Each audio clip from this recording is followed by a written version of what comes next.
하나투자증권 2023 글로벌 시장 전망 마지막 시간입니다. 이번 편에서는 에너지와 방산에 대해서 말씀을 드리려고 하고요. 먼저 에너지 분야를 담당하는 저와 함께 2022년과 마찬가지로 2023년 내년에도 쉽지 않을 걸로 예상되는 에너지 시장에 대해서 알아보겠습니다. 저는 오늘 5가지 이슈에 대해서 말씀을 드리려고 합니다. 첫 번째 이슈는요, 현재 미국과 유럽을 중심으로 한 러시아의 원유와 석유 제품 수출 가격에 대한 상한제 도입입니다. 이 영상이 나가는 시점은 이미 가격 상한제가 적용이 된 이후에 확인하실 수 있을 것 같고요. 제가 촬영하는 날짜는 현재 12월 2일입니다. 이 원유 가격에 대한 상한제가 실시되는 게 12월 5일이니까 12월 2일에는 아직까지 확정된 바는 없습니다. 가격에 대한 부분입니다. 자, 미국과 유럽이 왜 러시아 원유와 석유 제품 수출에 대한 가격 상한제를 도입하려 할까? 가장 큰 이유는 전쟁 자금 조달을 막기 위함입니다. 러시아 전체 수출액에서 원유가 차지하는 비중이 40%가 조금 넘습니다. 그렇기 때문에 이 원유 가격에 대한 상한선을 두게 되면 러시아가 전쟁을 수행하는 데 상당히 어려움이 있을 것이다 라고 하는 판단 때문에 그러한 정책을 도입한다 라고 하는 거죠.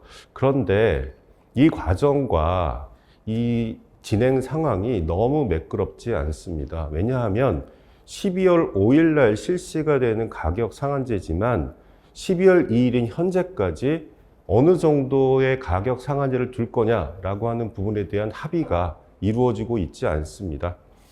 최근에 나온, 어제까지 나온 이야기를 보시면 배럴당 65불 정도에서 형성이 될 거다라고 하는 뉴스들이 좀 나왔는데요.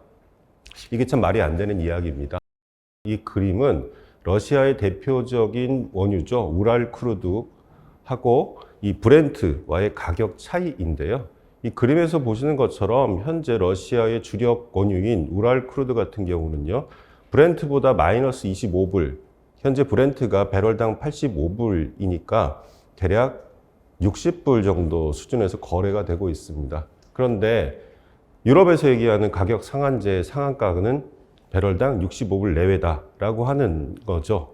사실 이렇게 되면 실질적인 제재 효과는 전혀 없다라고 보실 수 있을 것 같고요. 게다가 이 시행을 불과 3일 앞둔 현재까지도 의견 통일이 이루어지고 있지 않습니다. 대표적으로 매파죠. 러시아에 대해서 좋지 않은 감정을 가지고 있는 폴란드 같은 경우는 배럴당 30불로 낮춰야 한다라고 이야기를 하고 있고요. 다른 나라, 서쪽에 있는 나라들 같은 경우는 그건 좀 아니지 않냐라는 이야기도 나오고 있는 상황입니다. 자, 어쨌거나 불과 시행 3일을 앞두고 아직까지 합의가 이루어지고 있지 않다라고 하는 점은 12월 5일 이후에 이 진행 과정이 매우 순탄치 않다 또는 좀 어설프게 진행될 개연성 상당히 높다라고 보실 수 있을 것 같아요. 그러면 여기서 한 단계 더 생각해 봐야 될 건 뭐냐면, 자, 12월 5일에는 러시아 원유에 대한 수출 가격 상한제가 적용이 되고요. 내년 23년도 2월 5일에는 러시아 석유 제품, 대표적으로 디젤이나 가솔린 같은 것들에 대한 가격 상한제가 도입이 됩니다. 그런데 최근에 원유에 대한 가격 상한제 설정도 이렇게 원활치 않았음을 감안하면 내년 2월 5일에 있을 석유 제품 가격 상한제 역시 쉽지 않을 것이다 라고 저희는 좀 판단을 합니다. 특히 미국은 주로 가솔린을 많이 소비하는 나라죠. 전 세계 가솔린 소비량의 한 40%를 미국 혼자 쓰고 있고요. 근데 유럽 같은 경우는 가솔린을 잘 쓰지 않습니다. 일반 승용차에서 디젤을 많이 써오고 있었고요. 근데 유럽은 디젤이 공급 부족이어서 주로 러시아에서 디젤을 많이 수입해 왔습니다. 최근에 우리나라도 그런 현상이 나타났죠. 우리나라 같은 경우는 통상적으로 디젤 가격이 가솔린 가격보다 좀 낮았죠. 이게 왜 낮았냐 하면은 국제 가격은 디젤 가격이 전쟁 전에 디젤이 약간 가솔린보다 높습니다. 근데 우리나라 같은 경우는 디젤에 적용되는 세금이 가솔린보다 좀 낮아요. 그렇기 때문에 가격이 가솔린이 디젤보다 높게 형성이 되는 현상이 있었습니다만 지금은 아니죠. 지금은 디젤 가격이 훨씬 비쌉니다. 왜? 세계 최대 디젤 수출국인 러시아의 수출 물량이 원활치 않기 때문인 거죠. 자, 이런 상황 하에서 원유에 이어서 내년 2월 5일에 석유 제품 가격 상한제를 도입하겠다라고 하게 되면 이거는 또 다른 공급 상황에서 악화, 더 디젤이 추가적으로 상승할 개연성도 우리가 열어놓고 봐야 한다라는 판단입니다. 그리고 러시아의 입장도 중요하겠죠. 러시아는 계속 어떤 이야기를 하고 있냐 하면 가격 상한제를 도입하는 국가에 대해서 우리는 원유를 팔지 않겠다라고 하는 입장입니다. 실제 그럴 것 같고요. 가격 상한제에 적용받지 않는 대표적인 나라들이 이제 중국과 인도 등이 있을 것 같고요. 뭐 그들에 대해서는 여전히 많은 물량들이 나가고 있습니다. 결국 이렇게 되면 모든 게 유야무야될 개연성 상당히 높다라고 저희는 좀 생각을 하고 있고요. 자, 어쨌거나 결론은 봐야 되니까 12월 5일, 물론 이 영상이 나갈 때는 이미 확정은 되었겠지만, 그리고 내년 2월 5일에 있을 상황들을 우리가 계속 주의 깊게 살펴볼 필요가 있다라고 말씀을 드립니다. 유럽의 어떤 의지를 가지고 한다라고 하면 가격은 추가적으로 올라갈 가능성 매우 높다라고 생각합니다. 자, 두 번째 이슈는요. 2023년 에너지 시장이 2022년 올해와 크게 달라지는 점은 무엇일까라고 하는 부분인데요.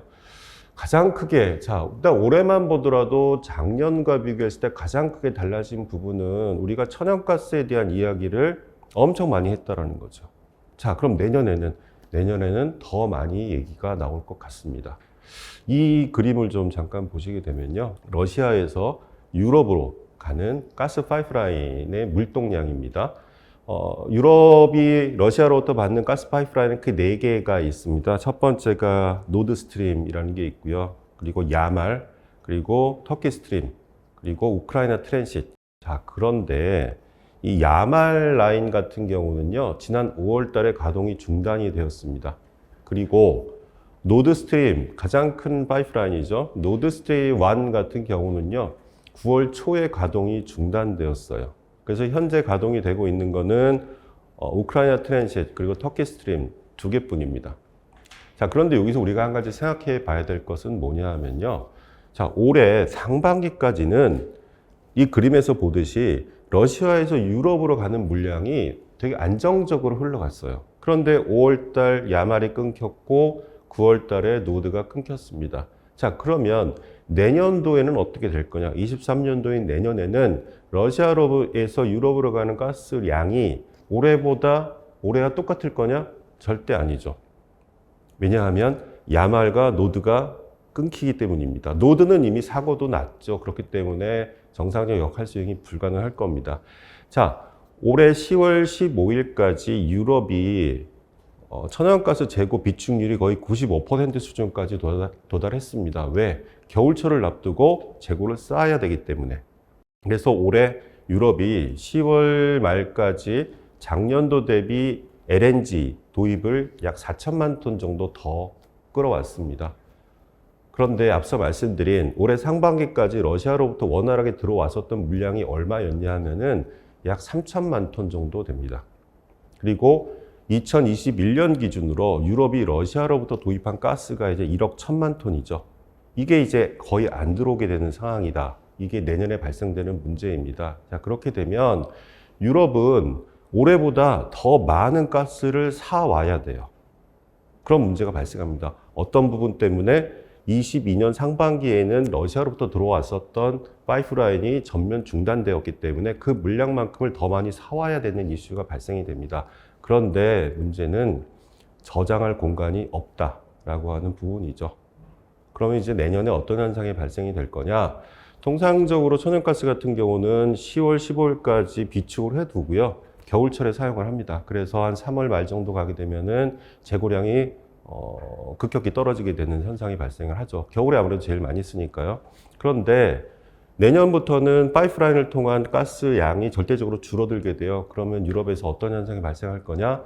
1년 내내 LNG를 대규모로 구입해서 저장했다가 빼고 저장했다 빼고 하는 현상들이 연중 계속 발생될 수밖에 없다. 그렇기 때문에 유럽은 23년도에 사상 최대 규모의 올해보다 더 증가한 LNG를 사올 수밖에 없을 것이고, 그것은 결국 LNG 가격의 추가적인 상승을 불러올 것이다 라고 저희는 봅니다.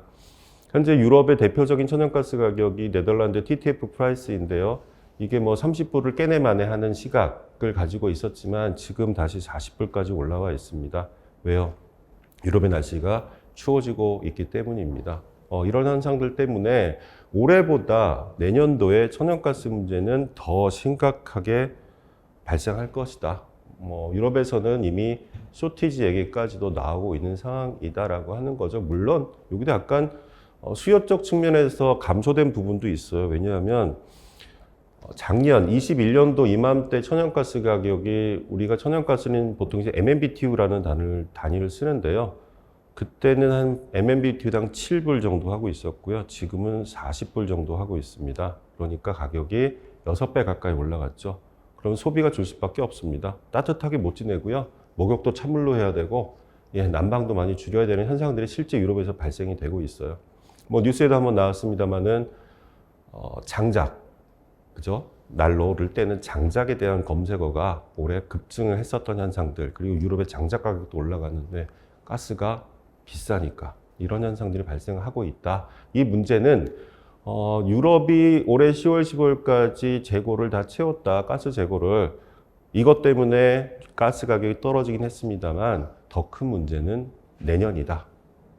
그래서 비용에 대한 부담 내년에도 세게 올 수밖에 없다라고 생각을 하고요. 자, 세 번째 질문은 우리에게 미치는 영향은 무엇일까라고 하는 거죠. 일단 앞서 말씀드렸던 것처럼 가장 크게 다가온 이슈가 일단 디젤 가격이 너무 높다라고 하는 거죠. 디젤 가격 상당히 높습니다. 근데 더 높아질 수 있다. 이거 유가랑 상관없습니다. 평균적으로 정제 마진이라고 하는 부분, 그러니까 투입 원유 대비 디젤이나 가솔린 가격, 이게 보통 원유보다 배럴당 한 10불 내외 정도가 높은 게 일반적인 상황인데요. 지금 같은 경우는 디젤 가격이 원유보다 한 40불 또는 50불 정도 높습니다. 왜? 공급 부족이 발생하고 있기 때문인 거죠. 내년에도 똑같은 현상이 발생한다. 특히 첫 번째 이슈에서 말씀드렸던 것처럼 러시아 석유 제품에 대한 제재 2월 5일 발생하게 되면 더 수급은 타이트해질 수밖에 없다라고 저희는 생각을 하고요. 두 번째로 우리에게 또 미치는 영향은 한전의 적자 폭이 줄지 않을 거다라고 하는 겁니다. 왜? 천연가스 가격은 앞서 말씀드렸던 것처럼 올해보다 내년이 더 셀 것이다라고 저희는 생각합니다. 평균적으로 더 세게 나타날 수밖에 없어요. 그러면 한전이 추가적인 전기요금 당연히 올려야 됩니다. 당연히 올려야 될 것이고요. 그렇지 않으면 한전도 좀 매우 힘들어지니까. 물론 그렇다고 한전이 망하는 건 절대 아닙니다. 한전은 절대 망하지 않습니다. 전기요금은 어쨌든 올려야 된다라고 하는 거고, 그러면 전기요금이 올라가게 되면 어떤 현상이 발생이 될 것이냐? 우리나라는 중화학공업 위주의 경제를 가지고 있는 나라죠. 비용이 올라가게 됩니다. 운전비가 늘어나게 되고요. 내년 경기에 대해서 우려감이 상당히 많이 있죠. 근데 생산자, 예를 들어서 플라스틱을 생산하는 생산자 입장에서는 원가, 에너지 비용이 올라가니까 원가가 올라갈 수밖에 없고, 그런데 경기가 좋지 않으면 판가 인상이 어려워요. 판가 인상이. 그럼 어떻게 되겠습니까? 이익이 늘기가 어렵다라고 하는 부분. 특히 우리나라처럼 모든 에너지를 100% 수입해서 사용하는 국가들 같은 경우는 일본도 마찬가지지 않습니까? 일본의 무역 수지 적자가 사상 최고 수준을 매번 갱신하는 것도 우리와 똑같은 이유와 상황 때문에 그렇습니다. 그래서 일단 원유에 대한 부분보다는 우리는 실질적으로 가스에 대한 게 영향이 더 큽니다. 왜냐하면 원유 같은 경우는요, 우리나라는 원유를 100개 수입을 해오면 그 중에 50개 정도는 되팝니다. 가솔린이나 디젤 등으로. 그래서 원유는 크게 우리가 믿지는 장사는 아니에요. 그런데 천연가스는 대안이 없습니다. 100% 소비이기 때문에 그렇습니다. 발전도 그렇고요. 가정용 난방도 마찬가지고요. 그래서 비용은 더 올라갈 수밖에 없다라고 하는 게 우리한테 미치는 영향인 거고요. 네 번째로 생각해 봐야 될 거는 뭐냐면, 최근에 이제 종전 또는 정전, 비슷한 이야기입니다만은 이런 것들에 대한 이야기가 나오고 있어요. 서로 피로감. 벌써 10달째 지속이 되고 있지 않습니까? 전쟁이 이제 슬슬 서로 지쳐나가는 상황이 분명히 오고 있고요. 그렇기 때문에 종전 또는 휴전에 대한 협상이 가능성 서로 열어놓고 있는 상황인 거죠. 언제일지는 확정할 수 없으나 극적인 타결이 이루어졌을 경우에 에너지 시장에는 어떤 변화가 있을 것인가 생각해 볼 필요가 있는데요. 아무리 곰곰이 생각을 해 보더라도 극적인 타결, 정전, 휴전이 있다고 하더라도요. 현재 유럽이 가지고 있는 스탠스는 크게 바뀌진 않을 것 같습니다. 몇 번을 에너지 무기화를 통해서 고통을 겪었죠. 물론 이런 이야기가 러시아 입장에서는 상당히 억울할 수도 있어요. 뭐냐 하면 뭐 예전에 러시아가 유럽으로 가는 가스를 잠궜다 이런 얘기들이 좀 있었는데 사실 이거는 팩트는 아닙니다. 우크라이나가 돈을 지불하지 않는 것에 대해서 러시아가 물량을 줄여서 보낸 건데 중간에 우크라이나가 이것을 이제 가로챈 거죠. 그렇기 때문에 러시아, 유럽으로 물량이 안 갔었던 부분, 뭐 이런 걸 생각하게 되면 이제 러시아도 좀 억울한 부분이 분명히 있긴 합니다만 어쨌거나 키를 가지고 있는 러시아가 물량을 조절한다라고 하는 거는 유럽 입장에서는 부담일 수밖에 없어요. 그렇기 때문에 독일은 현재 LNG를 수입할 수 있는 터미널 이런 게 없거든요. 현재 건설 중에 있고 뭐 부유식 LNG 사용할 수 있는 FSRU까지도 임대해서 사용을 하기도 하고요. 유럽은 시간은 걸리고 고통스럽긴 하겠지만 탈러시아 정책은 계속 이어질 것이다. 병행해서 신재생 에너지 투자의 속도 역시 빠르게 높일 것이다 라고 보는 게 맞습니다. 물론 전쟁이 어떤 식으로 타결될지 누구도 모르고 특히 러시아 입장에서는 원유를 팔아야지만 돈을 벌 수 있지 않습니까? 나라를 이끌어갈 수 있고 그런 부분 감안하게 되면은 러시아의 뭐 극적인 양보도 발생할 수 있겠죠. 하지만 그렇다고 하더라도 유럽은 러시아에 대한 손절은 지속할 것이다라고 봅니다. 물론 정전 또는 휴전이 나오게 되면 에너지 가격은 일시적으로 급락 가능성 분명히 있습니다. 그건 뭐 당연한 이야기고요. 하지만 그 이후의 상황은 지금과 크게 다르진 않을 것이다. 녹록지 않은 상황이 계속 전개될 것이다 라고 저희는 생각을 합니다. 자, 그럼 마지막으로 장기적인 에너지 가격은 어떻게 될 것이냐라고 하는 부분인데요. 14년 하반기 유가 급락 이후에 전 세계 에너지 시장에서 나타난 가장 큰 변화 중에 하나는 신규 투자가 절반 이하로 줄었다라고 하는 거죠. 신규 투자라고 하는 거는 원유와 천연가스를 찾기 위한 탐사 작업이 절반 이하로 줄었습니다. 그래서 별로 나올 게 없어요. 나올 게 없다. 자, 이렇게 되면 결과적으로 유가는 올라갈 수밖에 없다라고 저희는 생각을 합니다. 그리고 뭐 ESG 관련돼서 불과 우리가 한 2년, 3년 전만 하더라도 이 오일앤가스, 특히 원유 같은 경우는 결국에는 좌초자산, 언젠간 사라질 거야 라고 하는 부분들 때문에 에너지 기업들에 대해서 신용등급도 떨구고, 물론 돈을 못 벌었으니까 ESG 이슈로 이들이 자금을 유치하는 것도 쉽지 않았어요. 그런 상황이 지속되다 보니까 신규 투자는 당연히 줄었고요. 그렇기 때문에 신규 유전 확보도 절대적으로 줄었습니다. 그런데 2050, 2050년도까지 우리가 뭐 서방 중심이긴 합니다만 우리나라도 마찬가지고요. 카본 제로, 탄소 중립으로 가겠다라고 하는 이야기를 하고 있는데 그러기 위해서는 엄청나게 많은 뭐 태양광 풍력 발전에 대한 투자가 필요하겠죠. 쉽지는 않을 겁니다. 그런데 진행 과정에서 우리는 원유를 버릴 수가 없어요. 가스도 마찬가지고요. 계속해서 그에 대한 수요는 특히 중국이나 인도 등을 감안하게 되면 올라갈 수밖에 없다라고 하는 부분들. 그러면 결과적으로 에너지 가격은 전쟁이 끝난다고 하더라도 결국엔 공급 제한, 수요 증가로 인해서 다시 올라갈 수밖에 없다라고 하는 걸 생각해 보실 필요가 있고요. 특히 천연가스 같은 경우는 제가 아까 투자가 없었다라고 말씀드렸던 부분을 생각해 보시면요. 자, 어느 정도 투자가 없었냐면요. 올해, 내년, 내후년, 25년도까지 전 세계 신규 LNG 프로젝트가 거의 없습니다. 한 26년도에나 나오게 됩니다. 그럼 앞으로 3, 4년간은 매우 힘든 구간이 계속 진행될 수밖에 없어요. 정부 입장에서는 비용이 계속 늘어나는 겁니다. 특히 유럽 같은 경우는요. 왜냐하면 파이프라인으로 가스를 도입하는 것하고요. LNG로 가스를 도입하는 것은 비용 차이가 상당히 큽니다. 그러니까 유럽은 계속 고비용 구조로 갈 수밖에 없어요. 인플레 상시적으로 작용할 수밖에 없습니다. 우리나라, 일본 마찬가지예요. 다 비용이 올라갈 수밖에 없습니다. 인플레 잡기 만만치 않다. 상시적인 상황이 분명히 올 것이다라는 생각을 가지게 되고 여기에 병행해서 신재생 투자 역시 속도를 높여야 되겠죠.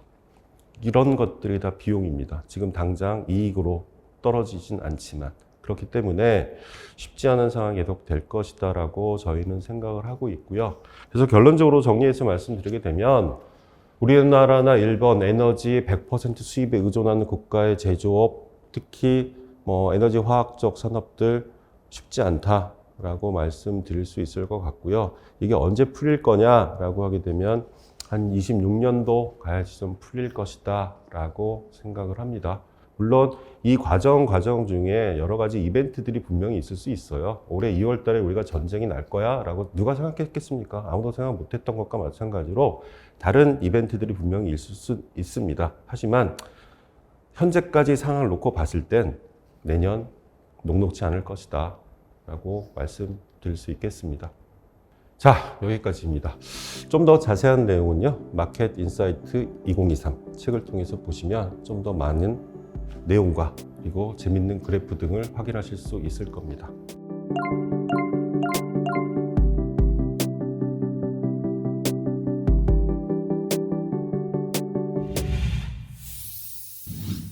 하나투자증권의 2023 글로벌 시장 전망, 이제 마지막 순서입니다. 이번 시간에는 작년 증시를 이끌었던 방산에 대해서 이봉진 팀장님을 모시고 이야기 나눠보겠습니다. 안녕하십니까? 예, 안녕하십니까? 하나투자증권 기업분석팀장 이봉진입니다. 반갑습니다. 2022년에는 참 특이한 이름이죠. 태조 이방원이라고 하는 섹터가 상당히 인기를 많이 끌었는데요.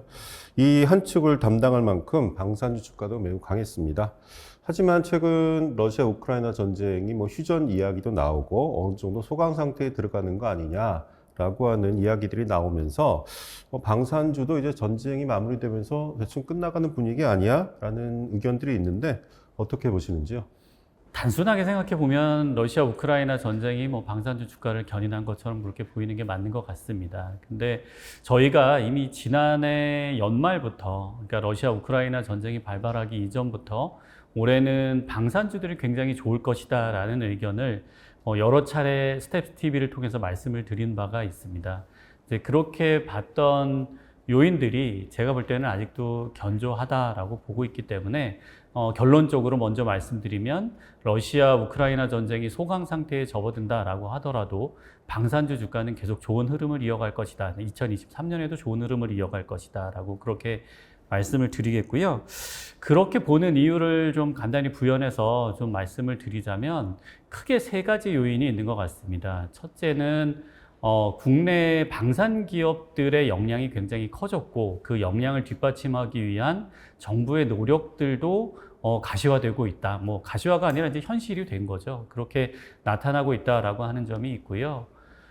두 번째는 글로벌 정세였던 것 같습니다. 이미 지난해부터 저희가 올해 해외 수주가 굉장히 좋을 것입니다 라고 얘기했던 배경에는 미국과 유럽, 그 다음에 러시아와 중국을 양대 진영으로 하는 그런 냉전 체제 하에서 새롭게 무기를 구매하려고 하는 국가들 입장에서는 사실 한국 이외의 무기를 살 그런 형편이 되지 못했다라는 점이 있는 거죠. 대표적으로 중동 국가라든가 동유럽 국가, 동남아 국가들이 한국에 이제 무기를 살 수밖에 없는 상황이 됐었기 때문에 무기 수출이 많이 이루어질 것이다라고 봤고요.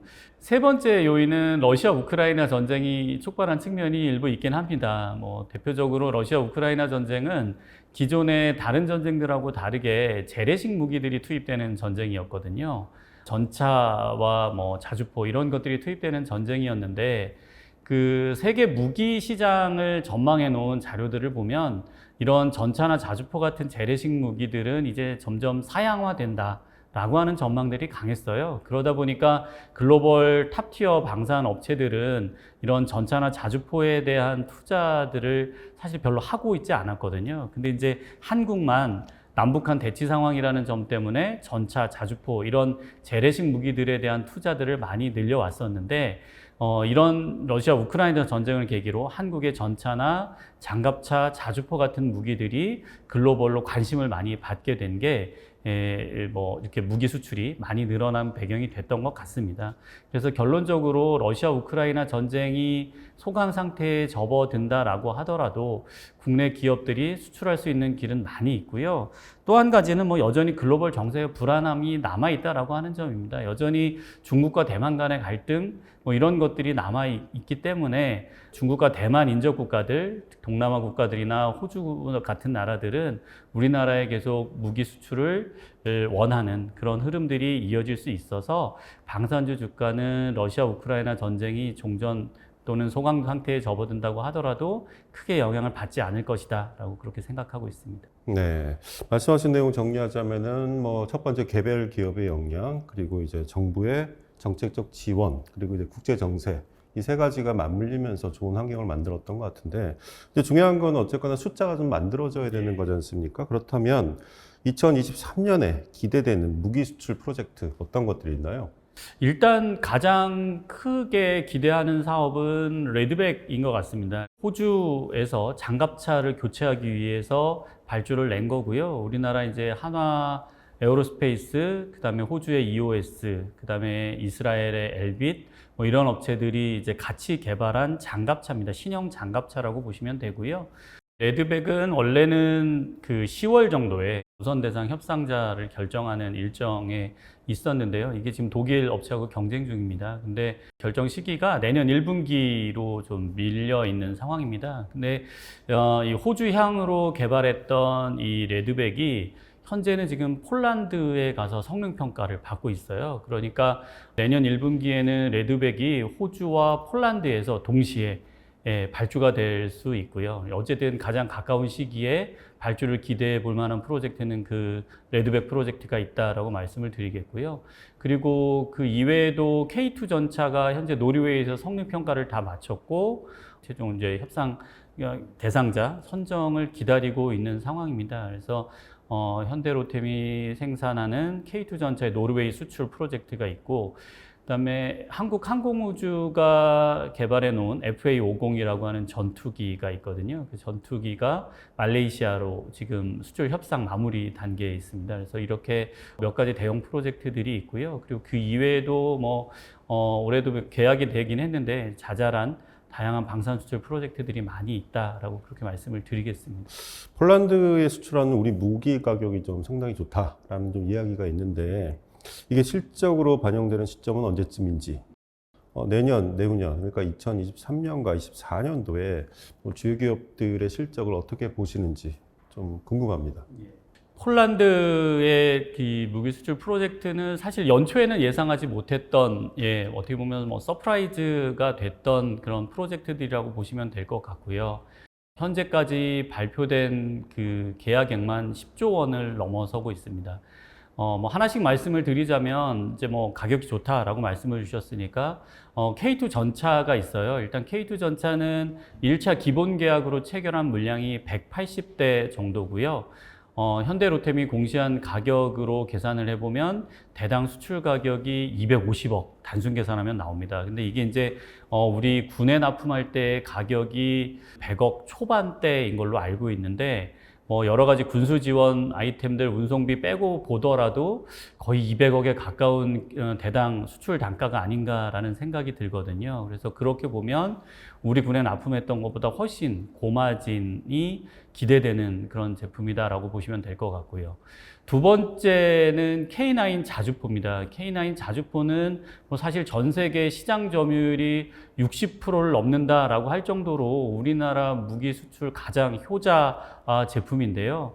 여러 국에 수출했던 단가를 제당 70에서 80억 정도에 수출한 걸로 알고 있습니다만, 마찬가지로 1차 계약분 212대를 한화 에어로스페이스 측에서 공시한 가격으로 나눠보면 대당 수출 가격이 150억 원입니다. 거의 2배가 되는 금액이죠. 근데 이제 그 중에 마찬가지로 군수 지원이라든가 기타 비용들을 빼고 보더라도 대당 100억 정도는 되지 않을까라고 보고 있기 때문에 기존에 수출했던 것보다도 훨씬 고마진이 기대되는 제품이다라고 말씀을 드리겠고요. 마지막 세 번째가 이제 FA50이라고 하는 경전투기입니다. 이 전투기도 지금 말레이시아랑 협상을 아까 진행 중이라고 말씀을 드렸는데, 먼저 폴란드 측에서 구매를 하기로 했고요. 일단은 12대가 먼저 계약이 됐고, 그 다음에 추가로 36대까지도 납품하게 될 예정입니다. 이것도 총 4조 원이 넘는 규모다 보니까 대당 가격이 700억 원을 넘어서고 있어요. 기존에 지금 이야기됐던 가격보다 훨씬 높은 가격으로 수출이 되고 있고요. 그 다음에 저희가 이제 방산 수출 같은 경우는 사실은 뭐 이 영업이익률이 얼마나 된다라고 하는 숫자들이 잘 나오지는 않습니다. 근데 기존의 업체들이 실적 발표했던 것들을 토대로 역산을 해보면 방산 수출 같은 경우에는 적어도 영업이익률은 10% 이상은 나온다라고 보고 있거든요. 근데 말씀드린 것처럼 기존에 수출했던 가격보다도 훨씬 높은 가격에 수출을 했기 때문에 거의 뭐 10%를 크게 상회하는 영업이익률이 나오지 않겠느냐라고 좀 그렇게 추정이 되고요. 다만 이게 이제 본격적으로 그 폴란드 쪽으로 매출하는 시기는 2024년과 2025년에 매출이 집중될 것으로 그렇게 보여집니다. 따라서 이미 뭐 올해 이미 보도가 한번 됐었죠. 폴란드 쪽으로 K2 전차 10대, 그 다음에 K9 자주포도 이미 수출을 했다라고 하는 보도들이 있었는데 내년에도 일부 물량이 나갑니다. K2 전차 같은 경우에는 한 18대 정도가 추가로 나가는 걸로 알고 있는데요. 어쨌든 수량이 집중되는 시기는 2024년이다 보니까 폴란드 건으로 숫자가 좋아지는 시기는 2024년이다라고 그렇게 말씀을 드리겠고요. 마찬가지로 2023년도 올해도 사실은 방산주가 굉장히 좋았던 이유 중에 하나가 지난해 대비로 올해 방산업체들 합산 기준 영업이익이 16% 정도 증가할 것으로 제가 그렇게 지금 추정하고 있는데 내년에는 그 배가 넘는 30% 정도의 영업이익 증액 효과가 나올 것 같고요. 2024년 숫자는 뭐 그 이상이 되지 않을까라는 정도로만 추정을 하고 있고 자세한 거는 좀 보고서로 나중에 다시 숫자로 말씀을 드려야 될 것 같습니다. 어쨌든 방산주는 올해 해외 수주 모멘텀이 좋았지만 내년, 내후년 계속 실적이 좋아지는 것도 주가에는 매우 긍정적으로 작용할 것이다라고 그렇게 보고 있습니다. 수출 쪽은 말씀하신 것처럼 매우 좋고 이게 규모도 23년도보다 24년도 계속 우상향하는 추세인데 근데 국내 방산기업은 방산 말고도 민수 사업을 또 영위하고 있지 않습니까? 이 민수 분야의 전망은 어떻게 보시는지요? 예, 방산업체들이 영위하는 민수 사업 중에 좀 비중이 큰 민수 사업으로 말씀드릴 수 있을 만한 게 기체 부품입니다. 민항기죠. 항공기에 들어가는 기체 부품을 한국항공우주나 한화에어로스페이스가 만드는데요. 그 기체 부품 쪽 같은 경우는 코로나 영향으로 그동안 항공기 인도가 굉장히 부진했었습니다. 아시겠지만 이제 코로나로 인한 뭐 국경 봉쇄라든가 이런 것들이 점차 완화되고 있는 추세에 있다 보니까 금년 7월에는 보잉과 에어버스가 수주한 그 항공기 대수가 500대를 넘어섰어요. 7월 한 달에만요. 이게 거의 2018년 12월 수준으로 돌아간 거기 때문에 이쪽 기체 부품 쪽의 수주가 회복이 되고 있습니다. 다만 글로벌 서플라이 체인에 이 부품 공급이 아직 완벽하게 살아나고 있지는 않은 추세다 보니까 회복되는 속도가 예상보다는 좀 느리지만 아무튼 2020년을 바닥으로 해서 2021년, 2022년 계속 좋아지는 그림들을 보였기 때문에 내년도에는 기체 부품 쪽도 기대해 볼 만하다 보고 있고요.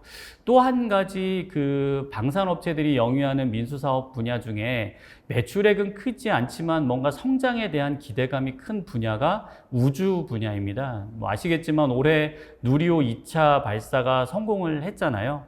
이제 그거 말고도 내년도에는 우주 관련된 이벤트들이 좀 다양하게 만들어져 있습니다. 일단 누리호는 어떻게 보면 이제 중형 발사체인데 내년도에는 이제 대형 발사체를 진행할 그런 사업자 선정하는 이벤트가 있고요.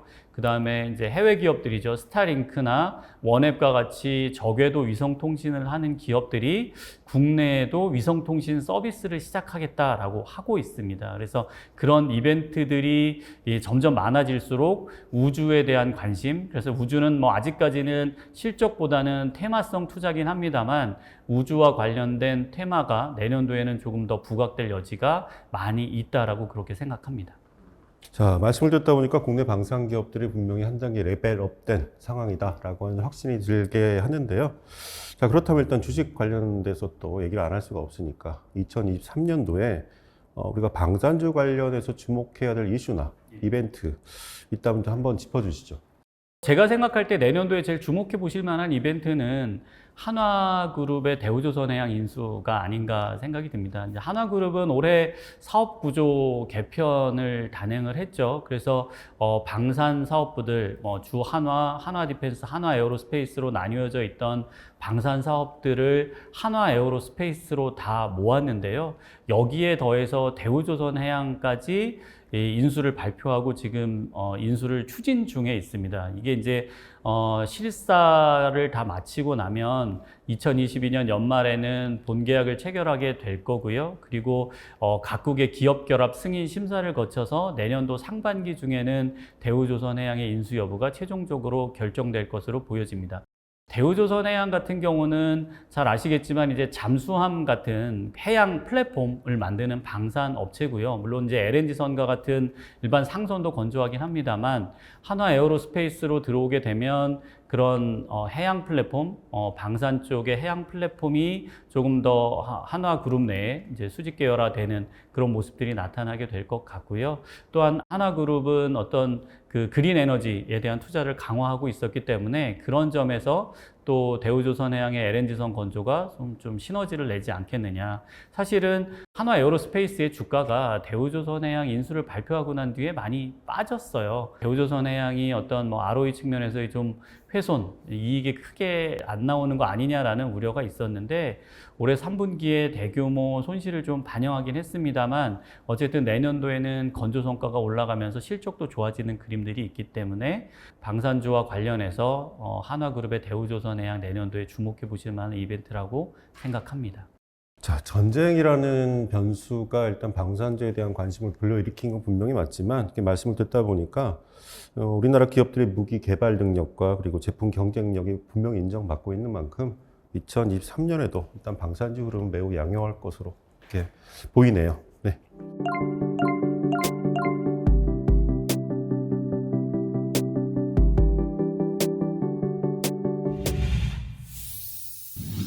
지금까지 2023 글로벌 주식시장 전망 주요 이슈였던 6가지 키워드, 금리, 미국, 그리고 중국, ESG, 방산, 에너지에 대해서 좀 심도 있게 살펴봤습니다. 이봉진 팀장님 함께 하신 소감이 어떠신가요? 내년도 세계 경제는 그 어느 때보다도 다양한 리스크에 노출되어 있는 것 같습니다. 그래서 빠른 경기 회복을 기대하기가 그 어느 때보다도 어렵다라고 생각을 하고 있는데요. 저희가 말씀드린 이 6가지 키워드는 내년도 경제 전반에도 크게 영향을 미칠 그런 것들이라고 생각을 합니다. 따라서 저희가 말씀드렸던 이 키워드를 잘 마음에 새겨두시고 투자 방향성을 결정하신다 그러면 여러 면에서 많은 도움을 받으시지 않을까 생각합니다. 네, 이번 하나투자증권 2023 글로벌 시장 전망 함께 해주셔서 감사합니다. 네, 감사합니다. 지금까지 만나보셨던 주제들은 하나투자증권 리서치센터 7인의 전문가가 2023년 투자 전망 보고서 마켓인사이트 2023에 자세하게 풀었습니다. 이 책을 통해 새로운 투자 시그널을 확인하시기 바랍니다. 감사합니다.